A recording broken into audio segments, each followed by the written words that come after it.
ChatGPT in here.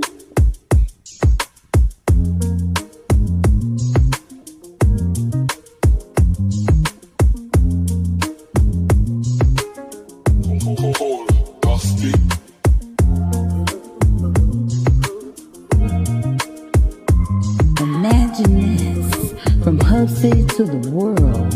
We wear more than teas, we wear mysteries. People ordering online from overseas, buying made in Compton with nostalgia on the mind. They heard stories like these. Woke up early, snuggled in my hoodie, stepped outside, throw on that made in Compton, let them know with pride. See my OG in that Compton established in 1888. He said, youngin', know your roots, this city been great. Rolling through, see my homie in that Compton High. He a scholar and a baller, got his dreams in his eyes. I see my day ones rocking straight out of Compton. Legacy strong, yeah, the city still stomping. Step on campus at the niggas then slide to Centennial. Every school made kings, every queen been a general. That UCPT, like ChatGPT. We smart with the hustle, turn the dream to a plan, put the grind in the muscle. Worldwide with the name, yeah, we legends in motion. That worldwide Compton original, sharing the notion. Not like us from Compton. Shout out to King Kendrick Lamar. He's more than a star. From the east to the west, lift your hat up. Made in Compton, yeah, we stand up. Walking through the city of Compton, love in the air, every stitch in my teeth. Yeah, the struggle's there. That Compton All-Stars came from consistency and childhood dreams. We ain't chasing the fame, we've been chasing dreams. Now we strategizing to help each other's dreams manifest. They see the logo, they respect what we do. From the hub to the globe, we stay pushing it through. No matter where you at, let them know where you from. When you rock, made a Compton, you already won. Yeah, this ain't just fashion, it's sometimes a mystery. It's culture, it's Compton. We're loud, we're proud. Order online, made it Compton. It's the brand, standing on business, community culture. Focus on tapping that app on micpt.com. Compton, baby.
I pumped up on that one, man, because I remember being a manager at Sports Chalet back in the early 2000s, late 90s.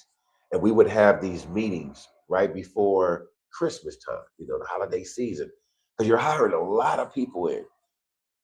I think there were about 24 of us. We sat down at the table. We had HR, the VPs and all the big wigs were there. And they was like, okay, this is the process, all about the bottom dollar. We need to get people in here. This is where they stretch the budget. Because if you stretch the budget, then the other time they're all over you. We can spread a little bit. But we're talking about hiring. And someone brought up people that mark, yes, I have a felony on their application. Sports Chalet is no longer here, so I can let this out. We can't take them. Mm. I raised my hand like we did back in school. They said, yes, what is it? Why will we let them fill out an application, tell people they have second chances, give them all of this hope? But when we get their application and we see that they have a felony, we just delete them immediately. When I say immediately, so when we're in this all managers meeting, what we were told, if we see that, you dump it right in the trash the minute they walk out the door. Mm. And I said, I'm not with that. I fought, and they were like, Marlow, why are you so passionate about this? I said, I know a lot of people that's been falsely accused with no crime. However, the system thought otherwise, and now they can't have a shot. Okay, let's take the people that have been incarcerated with felonies and things of that nature, where it's a fact. They don't deserve a second shot. Because the American dream says they deserve another shot. So why can't we give them another shot? Well, let's move on to the next topic. No, we're not finished with this topic. See, when someone challenges some, if I dare say, BS, a lot of people like to move on. No, we can't have that. So what I would like to see is programs that literally give individuals second, third, and sometimes fourth shots. There was only one person, the man that ever walked this earth. His name was Jesus. They crucified him. So we don't have a shot. But you're telling us we do. So I would like to have things set up for them specifically those that had troubled time, let's just call it that. And now they're on a road to a better half. In fact, there's it's called Alma, I believe I'm pronouncing it correctly, where Compton Boulevard and Redondo Beach split over by Enterprise. Mm-hmm. They have a garden there. Mm-hmm. Everything is fresh. We did Earth Day over there, I think 2 weeks ago. And half of the employees that I was talking to all came out of incarceration. Mm. Let me tell you, some of them great people that I've met in my time was some of them cats. They were blessed to have another shot. I like to set that up right here in the city. If your surrounding cities don't do it, we'll accept you right here in Compton. Now how's that look? We'd have to hash that out and make it better. But yeah, I want things for people to be able to come home to. I've known some people that got out of being incarceration and they're like, man, I can't deal with this out here, and went back. Yeah, I done seen it too. Where make that make sense? So you would rather go back than be out here. But that's on us. We put so much pressure on people to where they would rather go back locked up than be out on the streets. That's a problem. They come home and nothing, and it's hard to rebuild. Like you say, nobody want to hire them. Nobody want to hire them. Guess what? Marlow Wilkerson is going to have something for you. Man, that's what I'm talking We're about. going to have something for you. We're going to have something for you, man, and give you that opportunity to get back on your feet. Come on, man. Well, I mean, so all this time you've been lying to me. You said you'd give me a second chance. Now I got to, I need a second chance. Oh, man, I don't know what you're talking about. Wow. I know. So what's your stance on affordable housing and preventing displacement? Ooh, man, this is my field, man. I'm a licensed realtor with 22 years. I would have never thought We came to Compton in 1976.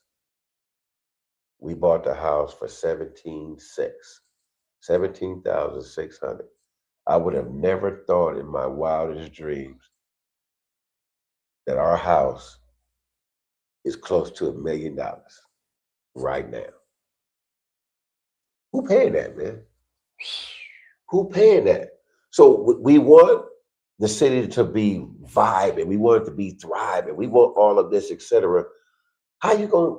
Okay, if you get a car these days, the lowest note is like 800. That's without insurance. If you're under 25, they're gonna double your rates because you're under 25.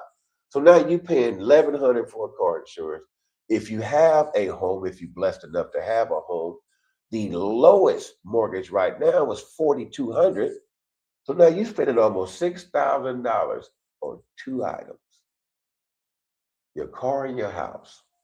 Now it's your most important two items. However, you still got, if you got kids, if you got a spouse, if they active in sports, which we want them to be, so they're not in the streets, who's going to live like that? So affordable housing is not only imperative to our city, it's a must. It's a must. So we have new developers and new builders coming in all the time, building houses. I don't know if you remember a couple of years back, the state put a project on all cities in California that you need to build more housing. Every city had a different number.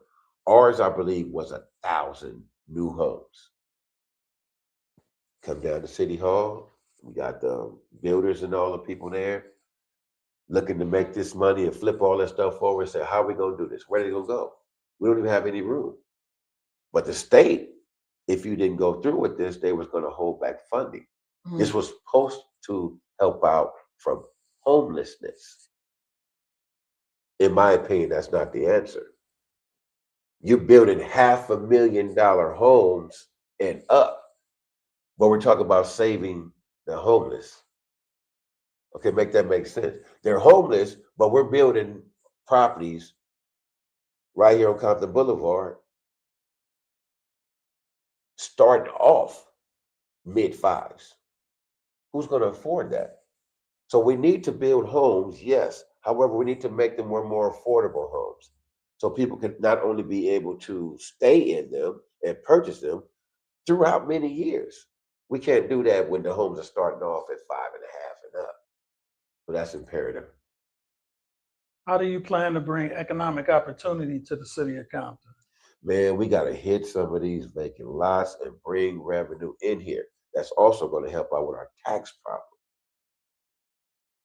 I got a big credit card, and since I spent it on everybody in the house, everybody's going to have to help out and pay. Okay, now if it's 10 of us in the house, that ain't going to be no problem. But if it's 2 of us in the house, that's going to be a problem. That's how I look at when our economic. So we have a ton of real estate that's available right now.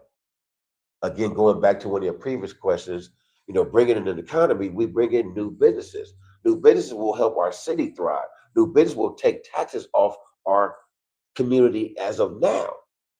So anywhere in life, if you look at when the real estate was down in the dumps, the economy died. It's all about real estate. We bring in new businesses that's going to help out, also make sure that it's not a difficult time for people to start. We need to make it inviting. So we have new businesses, and if I have my way with all the correct votes, we start right there on Compton Boulevard. There's so many empty lots. If it's not an empty lot, it's a abandoned building, etc.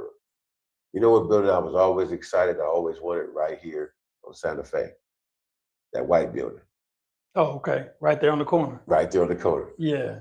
I've been watching that building for a while, man. I don't know why it's so intriguing to me, but I was like, I want that building. Yeah. I want that building. But we need to bring in some revenue, man. Will not only boost the economy, but it'll help us out in so many different ways. What mistake you think past leadership made, and how would you do it differently? Yeah, I might get in trouble for this one. You have to, absolutely have to keep the community first. Past leadership was thinking about things that wasn't always in the benefit of the community.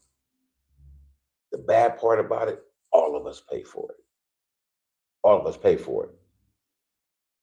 I will not only keep the community involved, I'm going to hold accountability to everyone to do that. Because if we strive as a city and a community, a lot of our challenges, I won't call them problems, our challenges will disappear. How do we do that? Man, we started from day one. Not just with big infrastructure and we have people coming and getting these big contracts. Well, from my research, a lot of these contracts are people that are out of the area.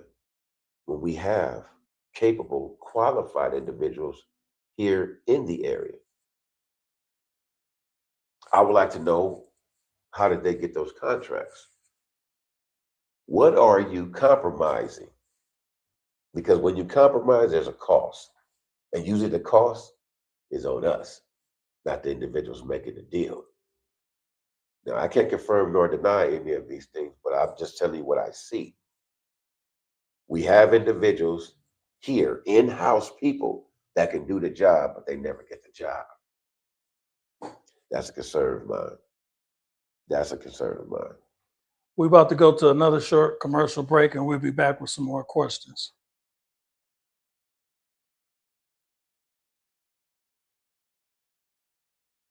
Should I make the answer shorter? Huh? No, Okay. they want it. They want Okay. it. Okay.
We're back with Marlow Wilkerson, the mayoral candidate, and we're about to ask a few more questions.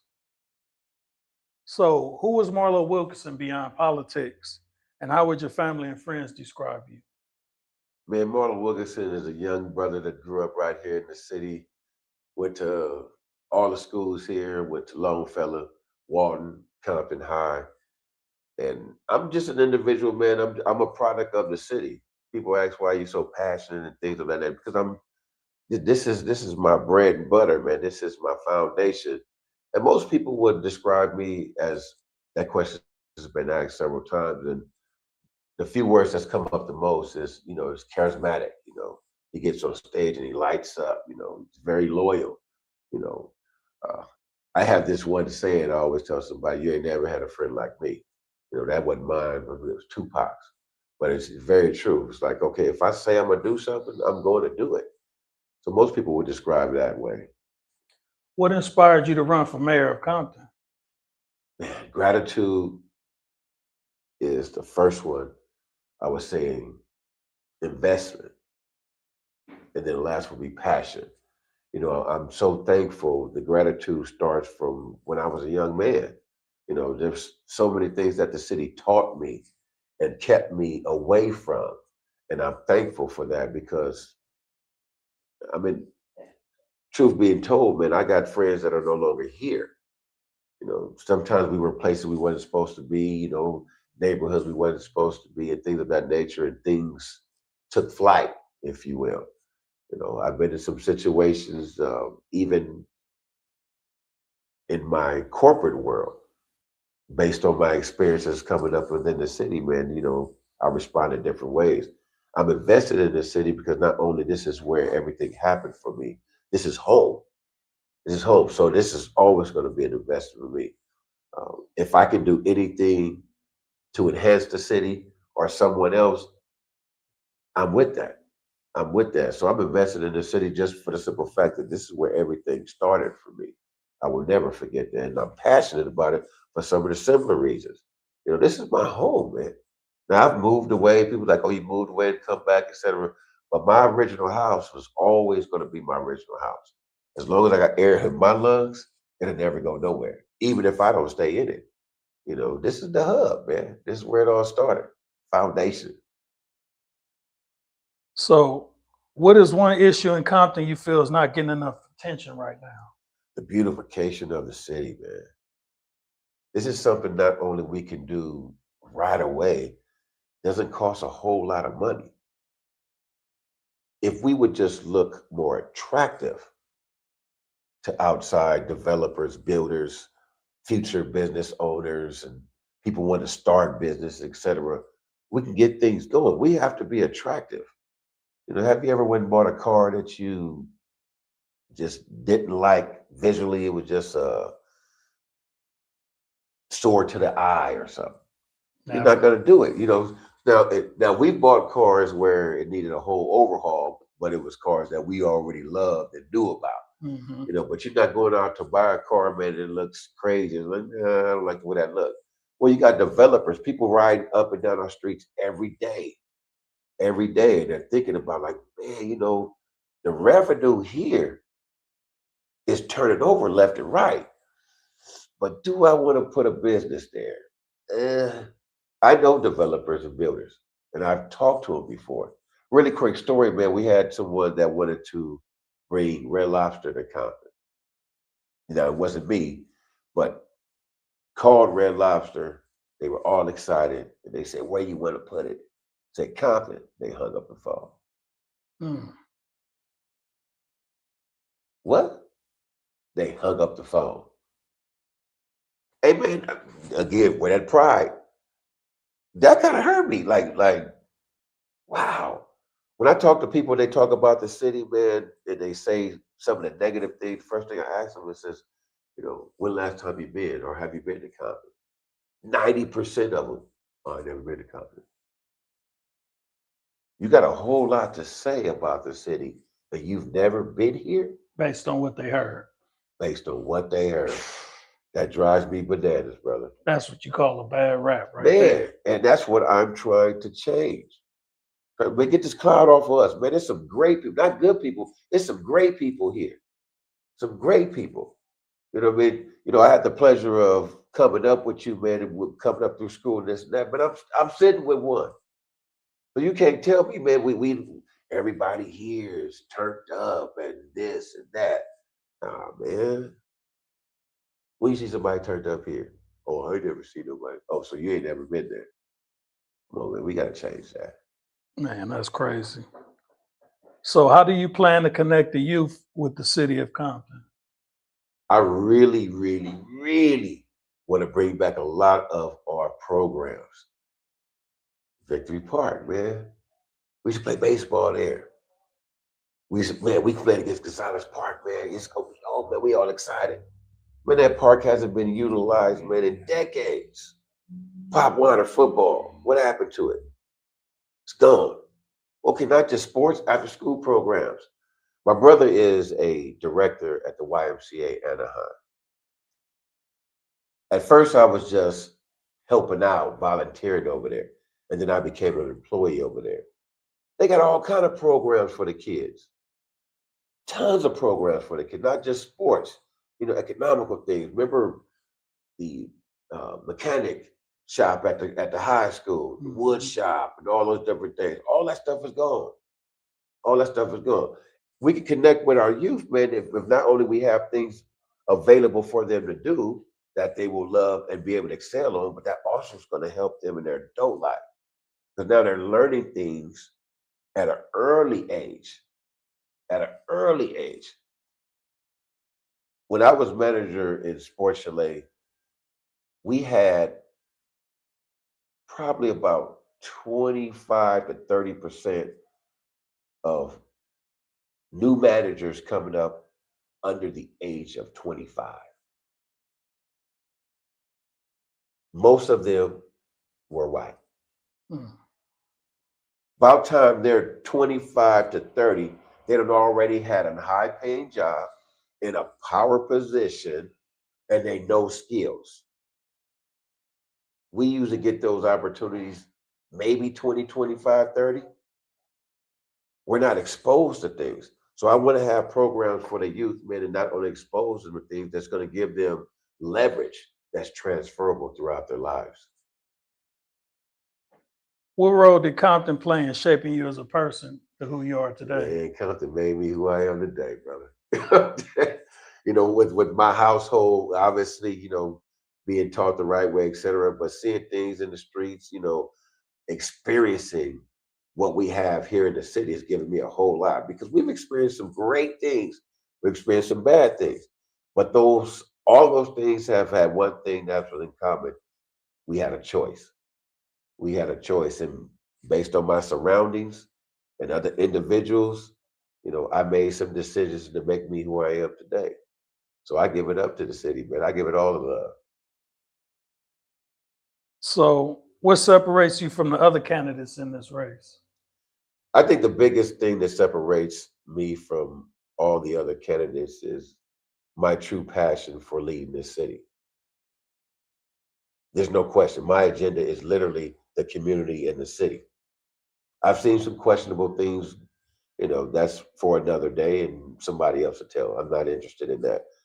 My interest has always been the city and the community. If we can make it better, I'm interested. Some people have different agendas, and that's okay. That's not my game. I'm not here to point fingers and do all of that. I'm here for the city. In fact, I don't even want to talk about what they're talking about because it's not representing the city and it's not going to benefit us. So I tell people, I didn't come to be the same. I came to be the change. That part, that's a good one. Yes, sir. So how do you plan to support small businesses in Compton? We got to give small business some love, man. Like for real. I want to set some incentives up that will help small businesses, new and old. You know, I think if we have, for example, if you're coming in with a brand new businesses, perhaps we don't have all of the hurdles that most people have to go through. Now, a standard is necessary. A standard is necessary, and structure is necessary. However, I've met individuals in City Hall, outside on the curb, and in other places. Mad as mad can be coming out of there. Man, they this, that, blah, blah. And more than half of them said, I just go to Paramount. I just go to Long Beach. I just go to Gardena. They want our business. But if we make it so enticing, excuse me, so tactful for them to get here, they're not going to come. So I want to put programs together that will benefit small businesses. I want a window and an option just for them. For example, you ever go into the bank and you see the merchant's window over on the side for businesses only? Mhm. They don't have you standing in line with the regular people because you got to get back to work. So we got to get you in and out. Most people that come and do deposits, et cetera, they're on a lunch break or they're doing it right before they go to work, et cetera. So you don't have the time. I want a speeded line for that for small businesses. You go over here in this line, you can set up an appointment. We get you in and out as fast as possible. If you can do what you say you're going to do, it will benefit you and the community. Okay, we want to give you some type of incentive for that. Perhaps your taxes can be deferred for maybe your first 2 years of tax we refer. We do this a lot in real estate. When the market crashed and Obama was bailing people out, what they did, they didn't take the money off. They just took it and put it on the back end. So you don't have to worry about your taxes, let's say for 2 years, or maybe even your rent or whatever it may be. We take some of that off and put it on the back and let you build and get some revenue under your feet before you start getting hit with all these fees. Because we all know the first 2 years, well, first 2 to 7 years, most small companies fail. I don't want you here for a short time. I want you here for a long time. So how could we bridge that gap? And I'm always willing to listen to small businesses to give us some maybe some things that we don't know that can help you out. We're going to go to a quick commercial break and we'll be right back after these messages.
Okay, we're back with mayor candidate Marlow Wilkerson, and we're about to ask the last round of questions.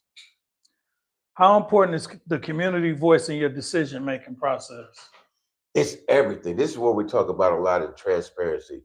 If you've been watching any of the debate, well, they're not debates, we call them forums now. If you watch any of the forums, almost everyone talk about transparency. I have a plan involved to where anything we do in the city, you'll be able to look it up and see exactly where we are.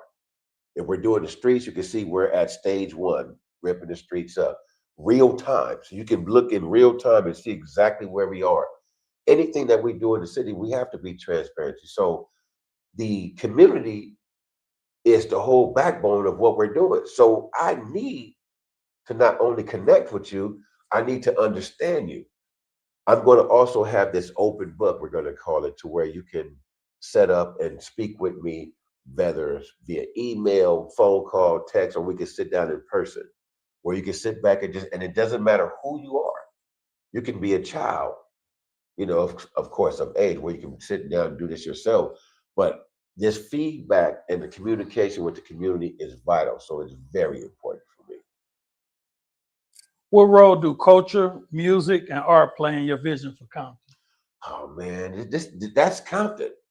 That's Compton. If I can speak freely, when I first saw the Foot Locker down in the center here, I looked like, why they put that mirror up, man? Because it's people already look at us in a way, and is this helping or hurting? I thought about it, like, is it helping or hurting? But then I thought about the uniqueness of it, because Compton is a very unique city. So I thought, okay, I'm thinking a little differently now. But at first I was like, man, it's stereotypical stuff, man. And I thought about it. So a lot of times in my relationship, if I get into an argument with the kids or, your girl or something like that, I like to take time and then respond. Because when you respond with emotions, good or bad, it's usually not the best decision. So I like to sit back and think. When I saw, I was like, and I thought about like, okay, that's cool. So I like our culture, our music, our style. Remember back in the days, man, when they said hip hop was this, hip hop and that, every commercial you see now, man, got hip hop in it. Absolutely. Every commercial. It can be, no disrespect, but respectfully, some of the whitest white commercial, and it got hip hop in the background. Remember, that was, it was this, it was that. So it's important.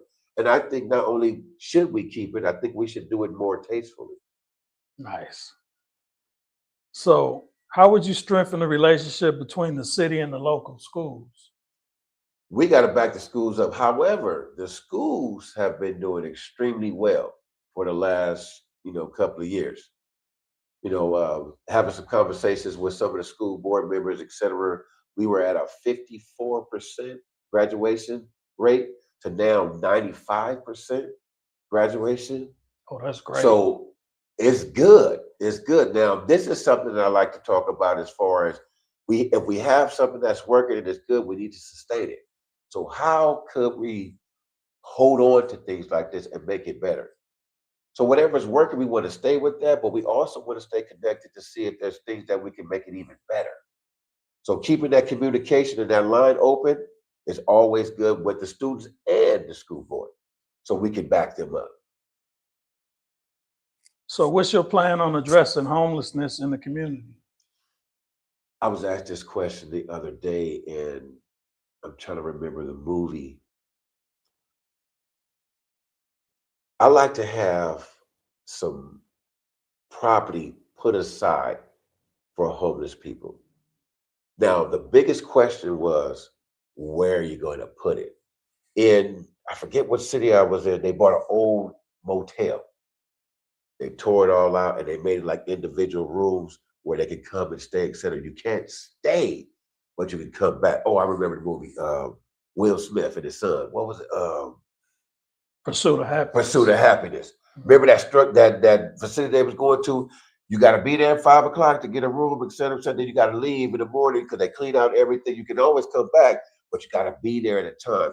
So we have a structure to it to where people can't just pull up and just stay. It's not your house, but it's somewhere where you can stay until you get on your feet.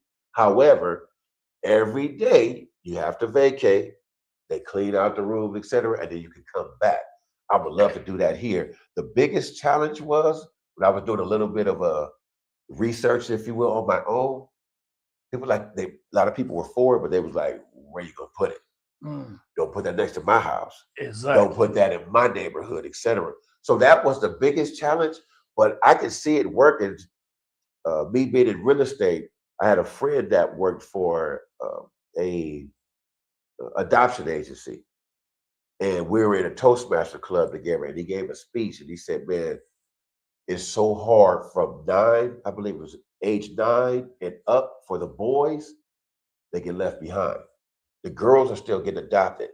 But when the boys get to that age where it's like 9 and above, they get left out. So we were talking about having a business together, me being in real estate. I purchased the homes, he fills them. The state backs up everything.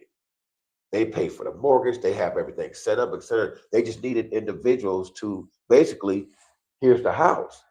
So if you're a landlord and you're, someone that's going to have investment property, this was perfect. You ain't got to worry about finding no tenant. You don't have to worry about doing no credit checks, keeping the place up, because the state did everything, because the state was willing to help to get people off the streets, especially the kids.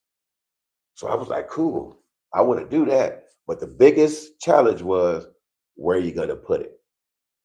We don't want it too far out the city where they can't get to it, but we don't want it right next to the residents, because then you got the residents, because, sometimes the homeless people could be, kind of unsightly at times and things of that nature.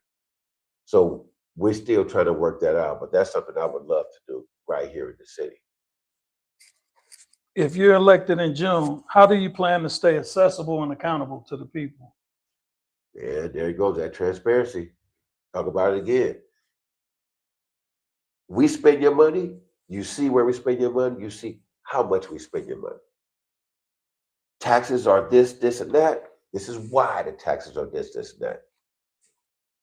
In real estate, if we go to court and we did nothing wrong, it still costs us money. So you can literally win and it still costs you a lot of money. So what we do is we divulge everything. You don't hold nothing back.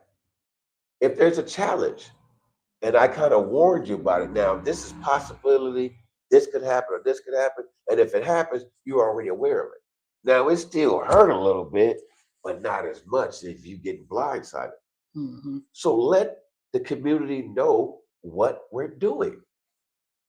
I don't see it being a problem unless we're trying to hide something. Now, of course, we can't tell you everything what's going on. Some things protocol are for, the selected few, if you will, the leaders, the council people, et cetera. But when we're talking about spending your tax dollars and your money, I think it's absolutely insane for us not to tell you. So let the community know where your dime is going, just how much of your dime is being spent, and why. So what does leadership mean to you in today's climate? We got to lead by example. I'll tell you a quick story, man. I was coming up just the other day.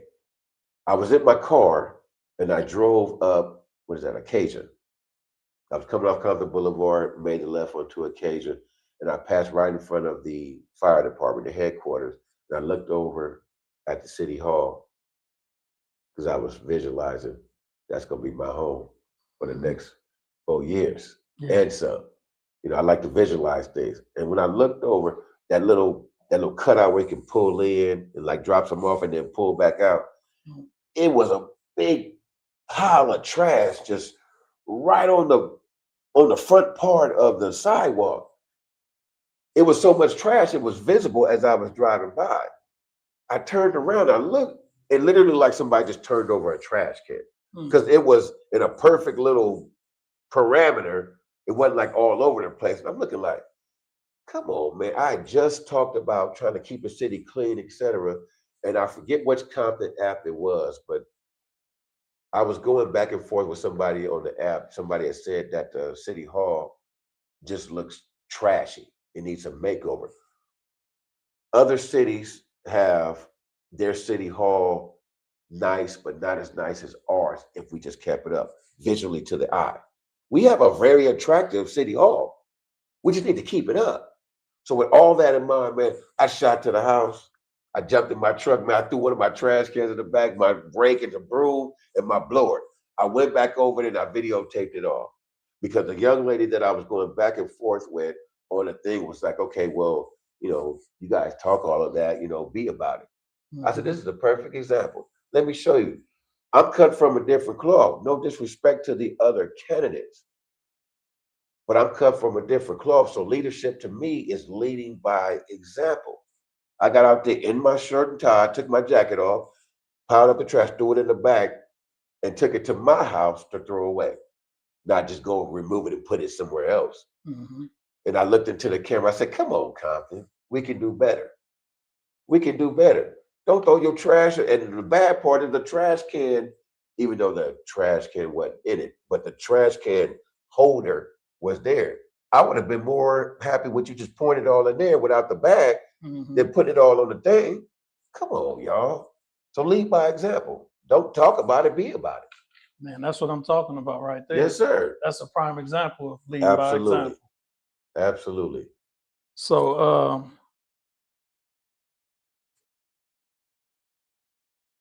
if elected, what's the first thing you're doing in the first 100 days?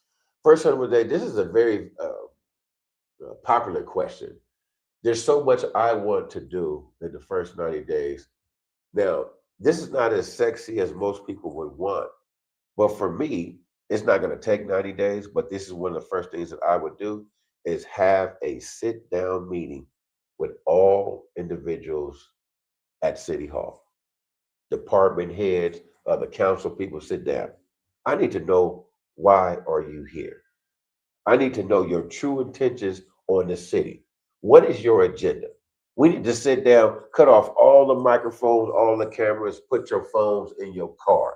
Let's have a real conversation. Why are you here? Because if you're not here for the city and the community, I need to know that. Now, I may not be able to remove you or anything like that, but I just need to know where your head is at so I know how to move when I'm with you.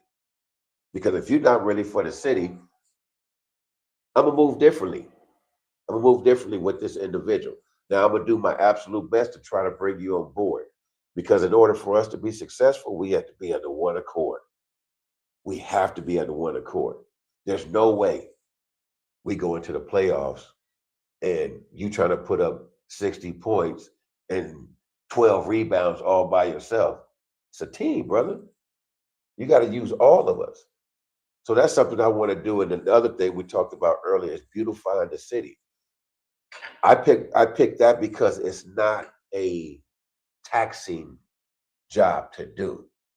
We don't need to spend a whole lot of bread to do it, but it's something that will be impactful because visually will look so much better.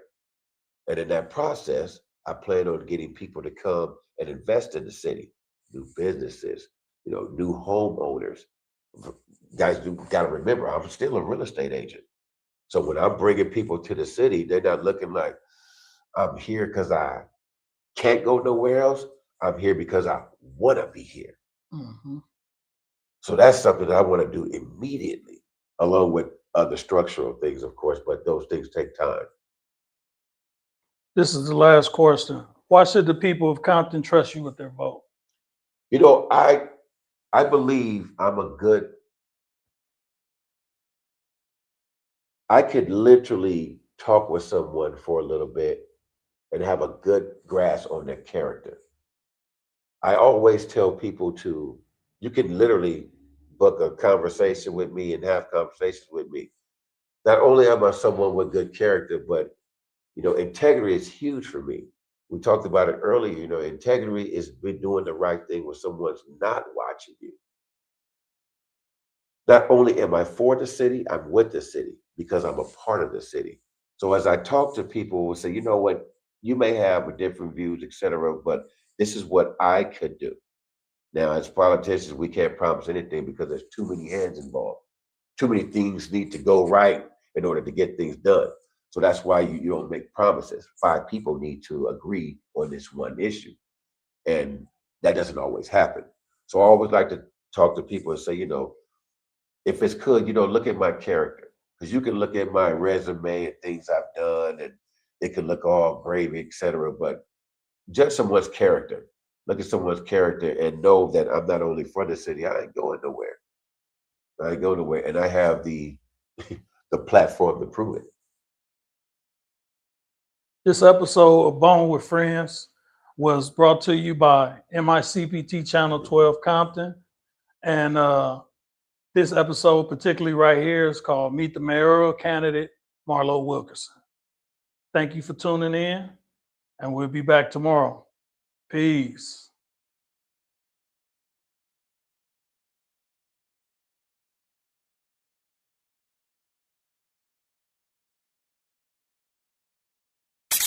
Who plays the best music? We do. That's we are live 105.5 Mobile Radio 24/365. One big party.